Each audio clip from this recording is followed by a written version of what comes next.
સમાચાર દાહોદથી મળી રહ્યા છે। ગાંધી ચોક ખાતે બે આખલાઓના યુદ્ધ વચ્ચે ટીઆરબી જવાનો આવી જતા ગંભીર રીતે ઇજાગ્રસ્ત થયા હતા, ત્યારે બંને ઇજાગ્રસ્ત જવાનોને સારવાર માટે ખસેડાયા છે। દાહોદ શહેર રાજમાર્ગો પર દિન પ્રતિદિન આખલાઓનો આતંક વધી રહ્યો છે। રખડતા આખલાઓનું યુદ્ધ કોઈ દાહોદ શહેરમાં કોઈ નવાઈની વાત નથી અને આડે દિવસે દાહોદ શહેરમાં રખડતા બિનમાલિક આખલાઓના ભયંકર યુદ્ધની વિડીયો સોશિયલ મીડિયામાં વાયરલ થાય છે।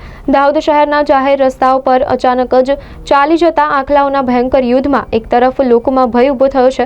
ભય કેમ ના હોય, આડે દિવસ દાહોદ શહેરની જનતાને આખલાઓના યુદ્ધમાં થતા વાહનોને નુકસાન, રસ્તાઓ પર ચાલતા રાહદારીઓને નુકસાન તેવી ઘટના આજ રોજ મંગળવાર 6 કલાકની આસપાસ દાહોદ શહેરના ગાંધી ચોક ખાતે બનવા પામી છે, જેમાં ગાંધી ચોક પર અચાનક જ ચાલી જતા બે આખલાઓના ભયંકર યુદ્ધમાં ગાંધી ચોક ખાતે ફરજ પર હાજર બે ટીઆરબી જવાનો અડફેટમાં આવી જતા આખલાઓએ પોતાનું યુદ્ધ બંધ કરી ટીઆરબી જવાનોને મારતા બંને ટીઆરબી જવાનો ગંભીર રીતે ઈજાઓ પહોંચી હતી। ટીઆરબી જવાનો પર આખલાઓએ હુમલો કરતા આસપાસના લોકો દોડી આવ્યા હતા અને જેમખેમ ટીઆરબી જવાનોને આખલાઓથી છોડાવી બંને ટીઆરબી જવાનોને સારવાર માટે દાહોદના ઝાયડસ હોસ્પિટલ લાવવામાં આવ્યા હતા, જ્યાં ઝાયડસ હોસ્પિટલના હાજર તબીબોએ તેઓની તાત્કાલિક સારવાર કરી હતી।